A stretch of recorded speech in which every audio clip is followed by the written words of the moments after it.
Assalamualaikum warahmatullahi wabarakatuh. Kami dari kelompok 3 ingin mendiskusikan tentang pengorganisasian Muhammadiyah. Sebelumnya perkenalkan, nama saya Afrina Andini. Saya Rana Santirati Syarusmi. Saya Brisa Rahmi. Saya Amanda Ashari. Saya Kiwija. Oke, kita akan mulai sesi diskusi tentang organisasi Muhammadiyah yang dimulai oleh Prisa. Baik, di sini kami mencari dari website resmi dari Muhammadiyah. Oke, baik. Di sini saya akan menjelaskan tentang perorganisasian Muhammadiyah. Pertama dari struktur organisasi.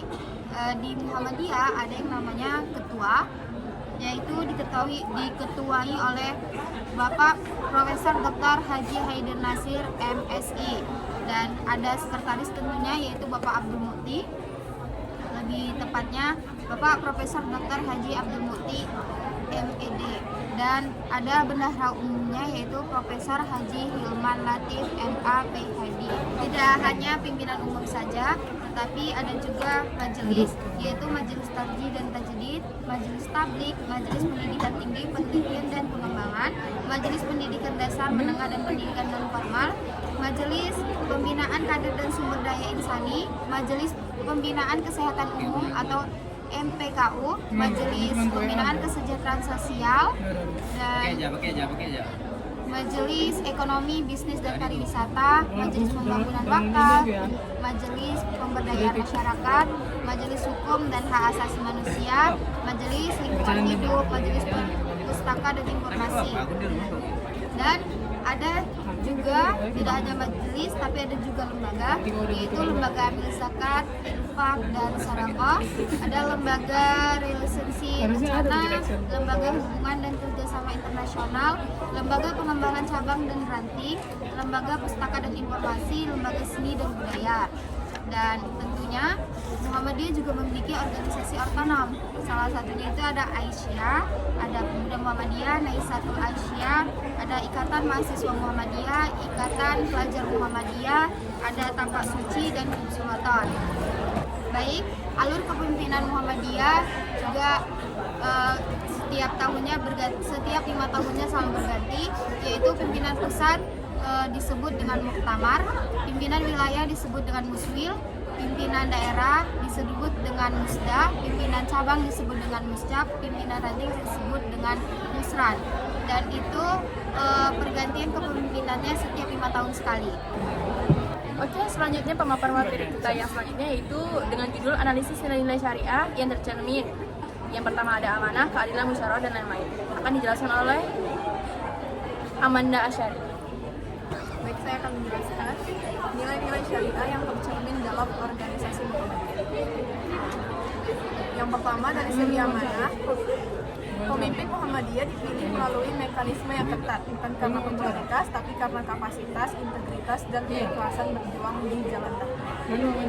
Dari segi keadilan, Muhammadiyah menekankan keadilan sosial bagi seluruh umat manusia tanpa membeda-bedakan ras, golongan, atau status sosial. Dan yang terakhir, dari segi musyawarah, keputusan penting di Muhammadiyah itu tidak diambil sepihak, tapi melalui proses musyawarah di berbagai tingkat, dari ranting hingga pusat. Oke, pemapar materi selanjutnya yaitu yang disampaikan oleh Eki. Saya akan menjelaskan tantangan dan solusi berbasis prinsip Islam dan organisasi Muhammadiyah. Tantangan yang dihadapi Muhammadiyah yaitu menurut spirit keikhlasan dan amanah. Masalah yaitu sebagai kader muda kadang mulai melihat jabatan organisasi sebagai prestise, bukan ladang dakwah. Dampaknya ialah nilai ikhlas dan amanah jadi berkurang, muncul potensi konflik kepentingan. Solusi yang kita dapatkan yaitu menanamkan kembali nilai ta'ala dan amanah seperti dalam Quran surah Al-Anfal ayat 27. Janganlah kamu mengkhianati amanah Allah dan Rasul. Yang kedua, bisa menguatkan pembinaan kader secara spiritual dan moral. Dan kurangnya akan disampaikan pada saat ini.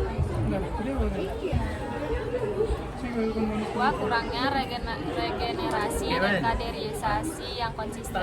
Masalahnya adalah tantangan muncul ketika generasi muda kurang tertarik aktif di organisasi atau tidak siap menjadi penerus. Dampaknya, kepemimpinan bisa stagnan, sulit berinovasi. Solusinya ialah menjalankan musyawarah untuk melibatkan generasi muda dalam setiap keputusan dan kegiatan.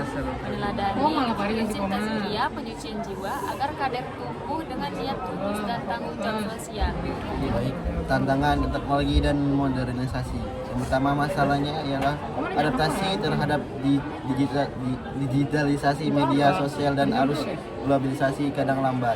Dampaknya ialah dakwah Muhammadiyah bisa tertinggal atau kalah dengan konten yang tidak sesuai nilai Islam. Solusinya ialah menerapkan nilai ijtihad atau berpikir kreatif dan rasional dalam bingkai syariah agar Muhammadiyah bisa berinovasi tanpa meninggalkan prinsip Islam. Yang kedua ialah menggunakan media digital untuk dakwah bil hikmah atau dakwah yang bijak dan relevan dengan zaman.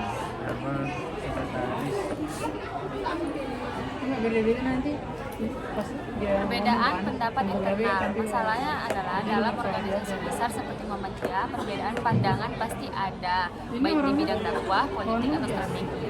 Dampaknya bisa timbul perpecahan atau komunikasi yang tidak efektif. Solusinya, menegakkan prinsip musyawarah dan ukhuwah Islamiyah, bukan saling menyalahkan. Mengamalkan Quran Asyura 38 ialah dan urusan mereka diputuskan dengan musyawarah antara mereka.